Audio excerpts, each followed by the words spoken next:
Well, the campaign officially kicked off this morning. Tonight, the party leaders are hitting doorsteps and gathering with supporters. CTV's Jeff Keel is at Sturgeon Heights Community Center tonight, where the NDP is holding a rally. Yeah, quite boisterous behind you, Jeff. What's happening now?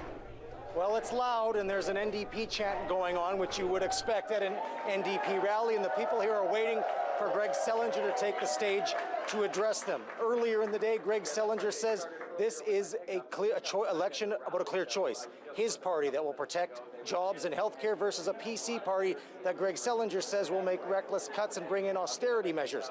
PC leader Brian Pallister says this is an election about trust and credibility, and that he will cut what he calls wasteful government spending. And of course, Pallister reminded voters about something that will likely be a key issue during this campaign, the PST hike.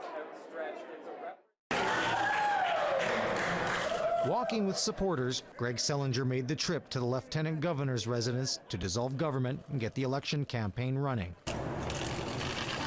But even before the writ drop, Selinger was already dogged by the PST hike with this stunt by the Canadian Taxpayers Federation.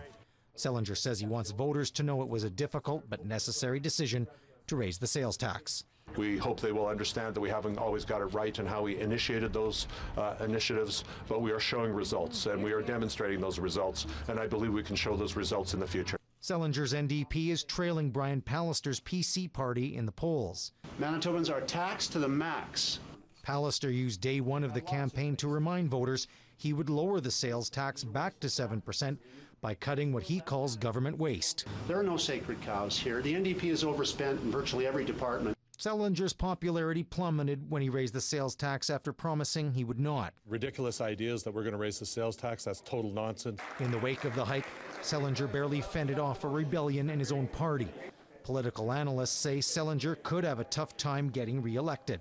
I wouldn't put money on it right now, but I would say that we're in the first or second inning of the baseball game, and the score might change. Even though the campaign is in the early stages, some parties are already making announcements. Liberal leader Rana Bakari is pledging $50 million plus to support all-day kindergarten. We're just continuing on our path to make sure that Manitobans know that there is a socially progressive and fiscally responsible voice. And the Greens say Manitobans deserve a guaranteed annual income. We figure we can deliver up to $6,300 for a single adult.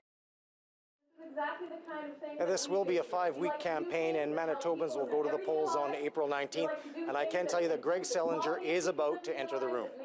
All right, Jeff, with day one of the campaign almost in the books, what can we expect next?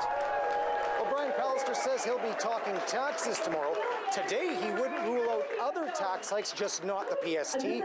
Expect a health care announcement from Greg Selinger in Winnipeg tomorrow before he's off to Brandon. And Rana Bakari said today that next week she will outline how she will pay for all of the expensive campaign promises she's made in the last number of weeks and months. I know you'll be following it all for us. Thanks, Jeff.